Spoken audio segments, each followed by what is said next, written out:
Well, as I always say, Mondays are the most boring days starting the week. But as I always do, we keep your Mondays fun and exciting. So for today's episode, we're going to be reviewing two events from this past weekend. The first one is from Pro Wrestling Noah with Crossover 2024 in Sendai, where we have only three championship matches taking place: the junior heavyweight title, the tag team titles, and of course, the heavyweight title. Then we move on with more with New Japan Pro Wrestling with more of Road to the New Beginning, featuring a lot of good matches in this one. But the main event features a Faction Warfare Gauntlet match. We have, of course, between LIJ and Just Five Guys. So who will walk out as the winner? That is something we're looking forward to it.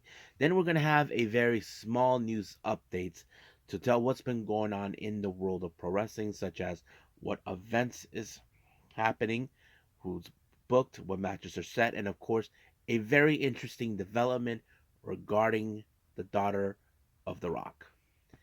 So, let's get ready for another episode of Deleted Wrestle Zone.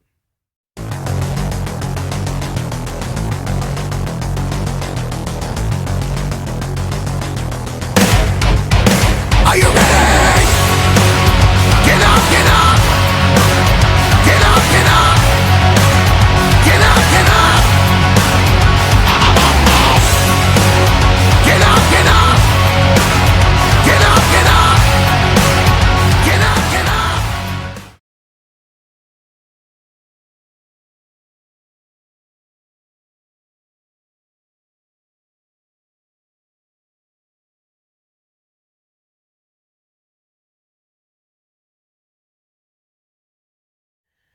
Welcome, everybody, to Deleted Wrestle Zone, all things that is pro wrestling with AEW, NXT, New Japan Pro Wrestling, TNA, the National Wrestling Alliance, various promotions, wrestlers, matches, and championships. I am your host, J-Rod here. So, if you are new to the channel, welcome. This is a channel where we do a lot of pro wrestling reviews from various promotions, not only here from the United States, but also in Japan, Mexico, Canada, Europe, the UK, anywhere in the world where pro wrestling is not as big, but it continues to grow. We also do discussion videos, talk about certain topics like the wrestlers themselves, promotions, factions, storylines, whatever we want to get our hands on. We also do more news updates. If I'm unable to put it on this episode, I can put it on a separate video by itself. We also do real timing news updates for everyone, and we also do the Unagi Sayaka watch and various other things. So if you like what you see, please subscribe to us or click on that subscribe button. You'll be getting a lot of daily reviews and other cool stuff as well. But if you like this episode, please give us a like on the like button or a nice comment in the description down below. Now, let's begin with our very first review, and this is from Pro Wrestling No with their much recent event that took place this past Saturday, Crossover 2024 in Sendai.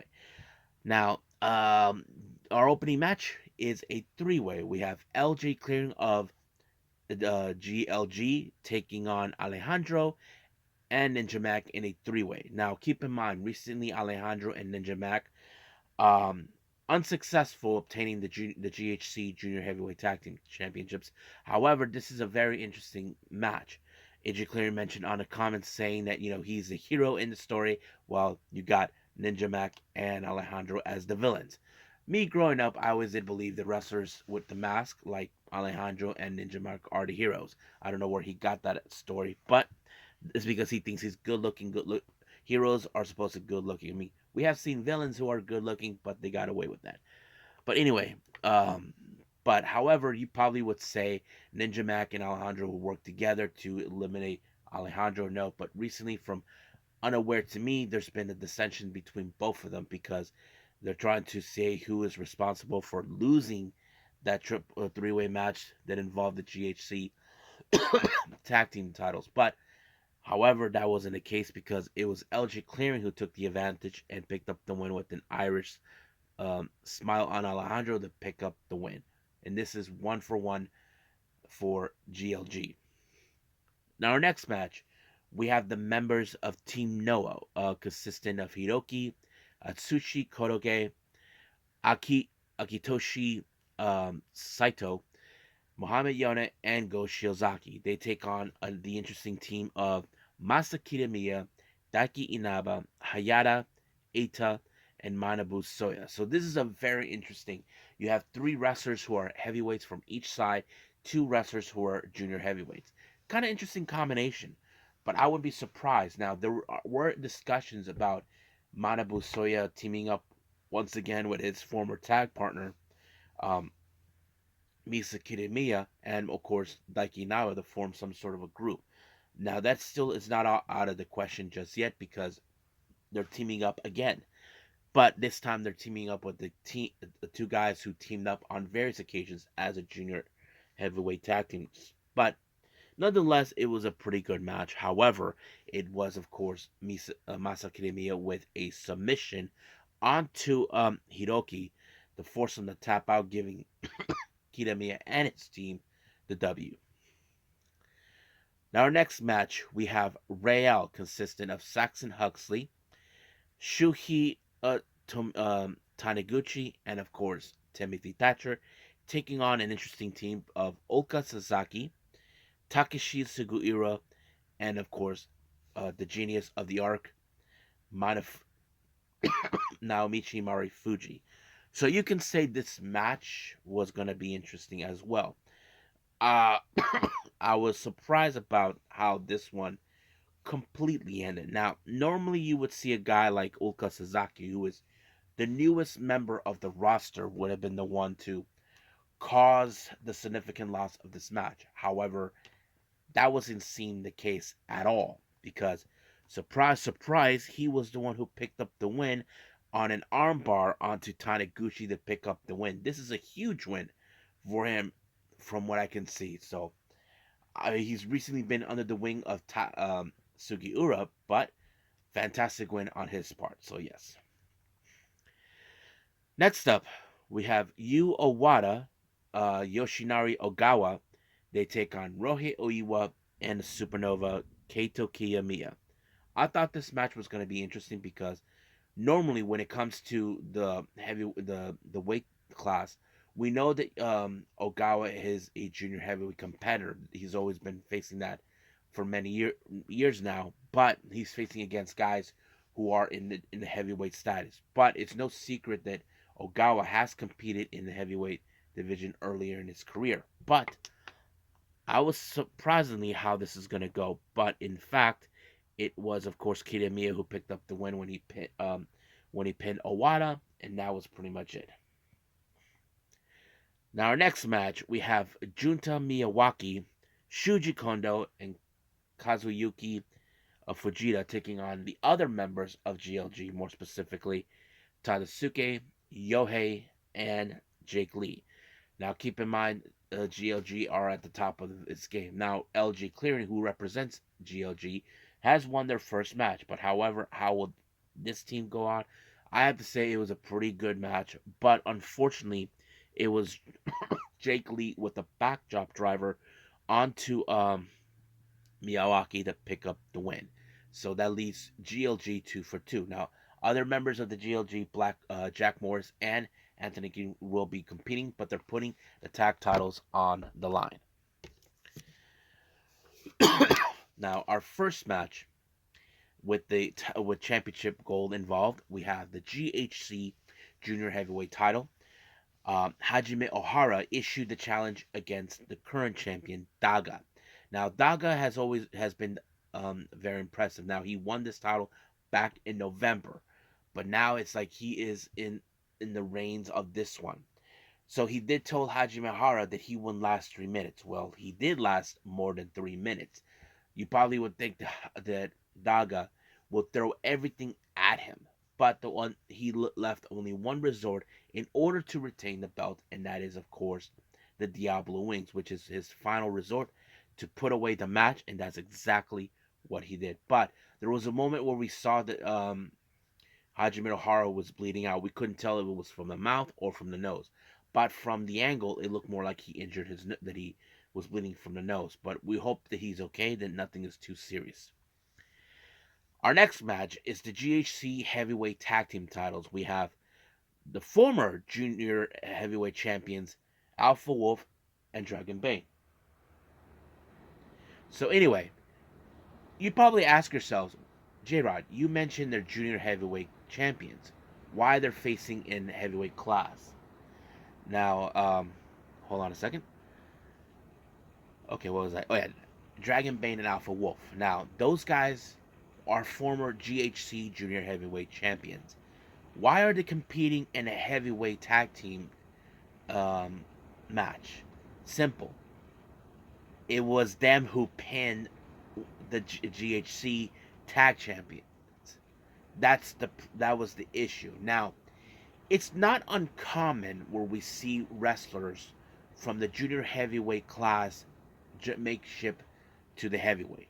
We've seen that before. Now, let's think back in 2018. The Young Bucks were told that they will never ever compete for the IWGP Heavyweight Tag Team titles because they were considered as junior heavyweights. But they worked their butts off to build that muscle to reach that goal, to compete in the IWGP Heavyweight Tag Team titles. I think the Dragon Bane and his brother Alpha Wolf really worked their butts off to get to that level. It would make sense why, but you got to believe that even though they're they wrestle like junior heavyweights, but sure they can fight like heavyweights. That's one of the main reasons. As you know, like Will Ospreay, for example, he still does his little flippy moves whenever as a heavyweight competitor, which is obvious. But unfortunately, the match didn't go exactly the brothers' way because it was Jack Morris with the Tiger Driver onto Dragon Bane to retain the belts. I have to say, I would love to see both Alpha Wolf and Dragon Bane get another shot of these titles and make the ship for the heavyweight division. So that's something we could expect in the future. Now our next match, this is our main event. This is for the GHC Heavyweight Championship. Keno defends the belt against the Aztec Warrior, Hijo de Dr. Wagner Jr. So this is very interesting. He issued the challenge against Keno. Now, keep in mind, we haven't had a winner, a foreigner who hasn't won the GHC title before. The last one, and the only one that ever actually did it, was someone you guys know from TNA, Eddie Edwards. So Eddie Edwards was the first ever foreigner to ever hold this prestige title in Noah. But the question does remain: can Wagner do it? I have to say yes. I have to say, what a crazy match. Seems like the entire fan base were divided 50-50. Others rooting for Keno, others for Wagner. But in the end, it was Wagner with the moonsault that picked up the win by defeating Keno and becoming our brand new GHC heavyweight champion. However, it didn't take long until the next challenger presented himself.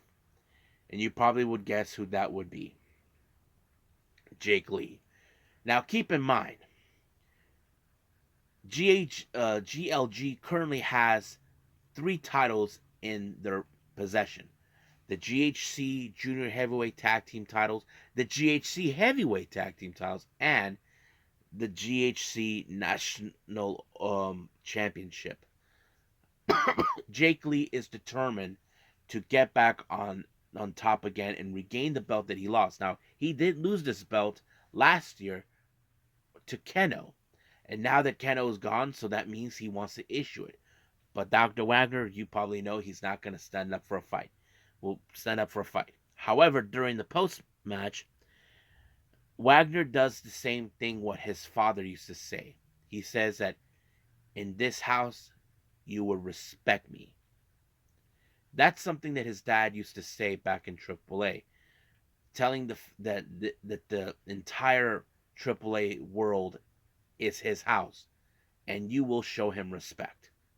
So he does the same thing like his dad, and I think it's pretty cool. So yes, can't wait to see what else he's gonna do. And also on a note, Wagner not only is the second foreigner to win the GHC Heavyweight Championship, but he's also the first Mexican to have this belt. I'm like, an accomplishment. I'm sure his dad is proud, his brother's proud, even his mom. Many members of his family are wrestlers.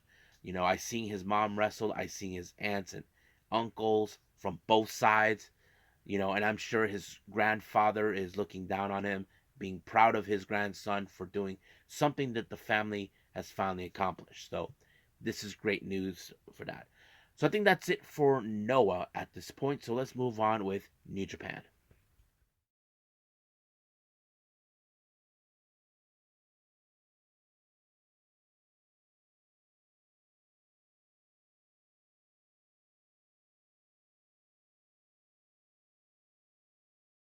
Okay, New Japan Pro Wrestling as we continue with more Road to the New Beginning. This is day 7 in Korakuen Hall. Now, it opened up with the kickoff show involved our very young lions. We have Shoma Kato and Katsuya, what's his name? Madashima.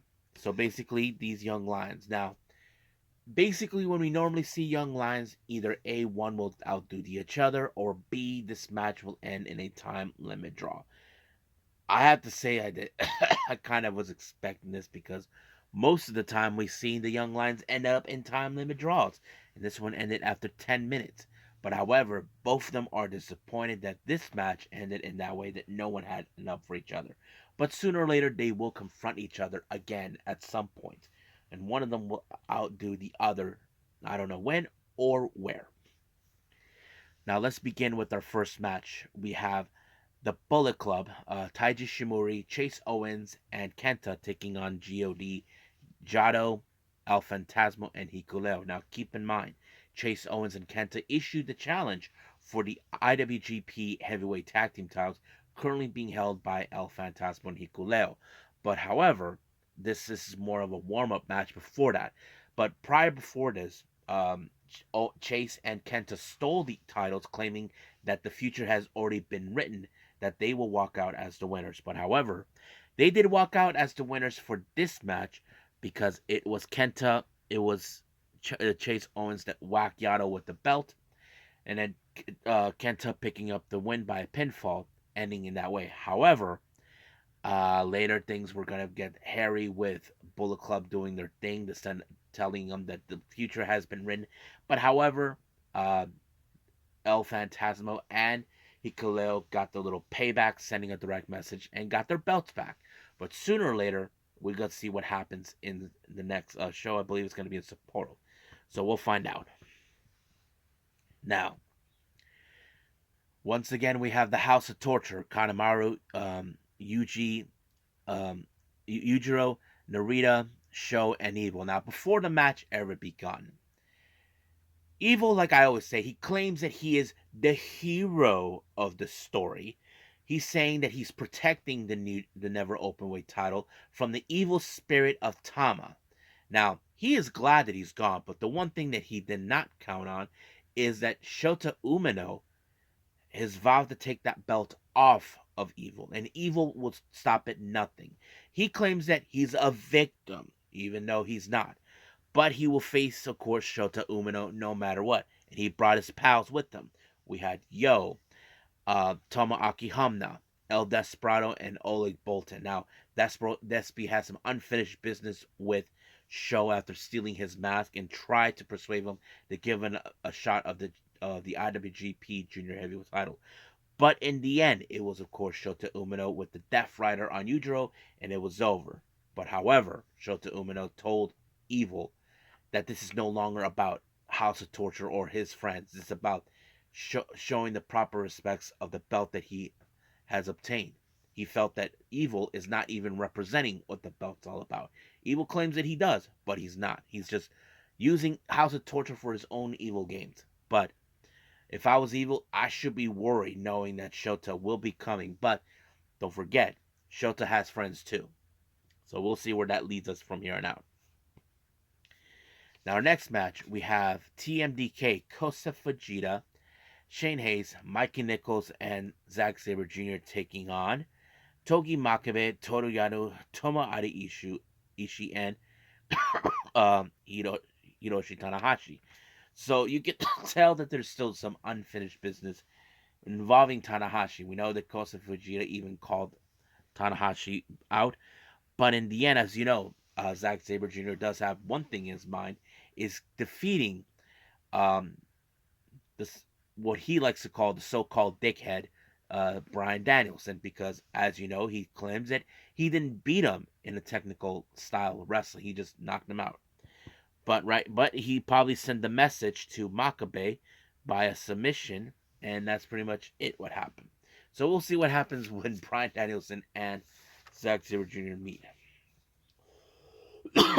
Now, as you know, the war between the United Empire and the War Dogs rages on. Hinara and Gabe Kidd are out due to what happened previously. However, the same mayhem as applied what was happening. We did see Cal Newman, uh, Francisco Kira, TJP, and of course, Great Khan taking on Maloney, Connors, Coughlin, and of course Finley. But of course, once again, they pulled out the forks, but instead we saw that Connors tossed a chair up to Akira, led to a disqualification. However, the War Dogs, they just caused a lot of mayhem, put everybody in the United Empire, laying down, and they even choked to death Akira, showing him that he is the weakest link. Akira does not want to be in a cage match after what transpired recently, but Finley is determined to eradicate the legacy of Will Ospreay to make his legacy stand out even better. So, as you know, while Will Ospreay is taking care of some other business, we'll see what happens afterwards. Now, our next match is a faction warfare gauntlet match. Now, this was an idea that was put together by Taichi. So basically, they'll be representing members from both sides, from LIJ and Just Five Guys, but no one will know what the order is. So this is how it starts. We have Sanada and versus Tetsuya Naito. But here's the kicker: they only have 10 minutes in order to do so. If they're unable to win this match, one person is unable to win this match, then they're both eliminated out. So that's exactly what happened. So you sent your strongest competitors in the first line, and of course end up in a time limit draw. The next match we have Taka Michinoku taking on Shingo Takagi. Now you probably would say this is going to be interesting because Taka has been known as a junior heavyweight competitor, but we know Shingo has experience with junior heavyweight competitors, but he's currently serving as a heavyweight, so that sets out everything. But however, Shingo Takagi applied a modified STF to pick up the win. The next match we have Shingo Takagi versus Taichi. We know these two have history in the past. If you guys remember, Taichi has proceeded for the KOPW championship that one time Shingo Takagi has defended. But however, this match did not go any well because it ended in a time limit draw after 10 minutes. Both of them were eliminated. The next match, we have Doiki versus Bushi. So I thought this match was pretty impressive. Now keep in mind, Bushi was on a roll after he pinned Hiromu Takahashi. So he did that when he applied a submission onto Bushi, winning the match. But however, Hiromu, who is still unhinged after losing to Doiki, immediately made a beeline straight to Hiromu, to Doiki, to attack him. But however, because these two hate each other, this match ended a time limit draw, and they were both eliminated. So that leads only to the last two competitors from both sides, Yuya Uemura and Yota Tsuji. Now you would say Yota Tsuji will stop at nothing to prove that he is the top of the game and Uemura isn't.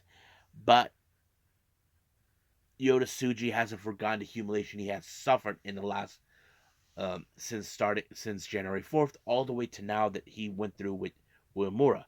But this time it took only at least two gene blasters. Well, the first one he failed to apply. The second one he was able to apply and picked up the win. LIJ wins. However, Yota Tsuji decided that their match that they're going to have, it's going to be a hair versus hair match.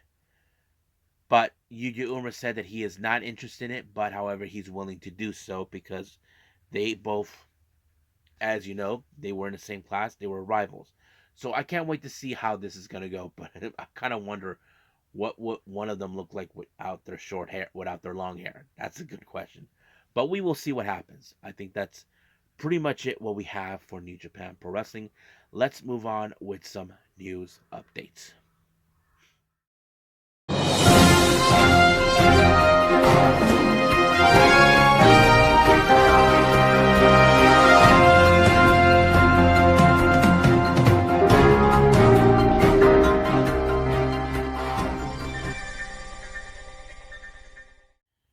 Okay, so welcome to our news update. So this is going to be a very short one for all of you. I only have updates with two different promotions and of course a very interesting developments regarding Ava Raines. Now let's begin with the promotions themselves. GCW has made some announcements about some upcoming events. For the 10th of March, the show called So Much Fun, they announced that we're going to have Ruji Ito and Abdullah Kobayashi. They will be facing against Los Macizos.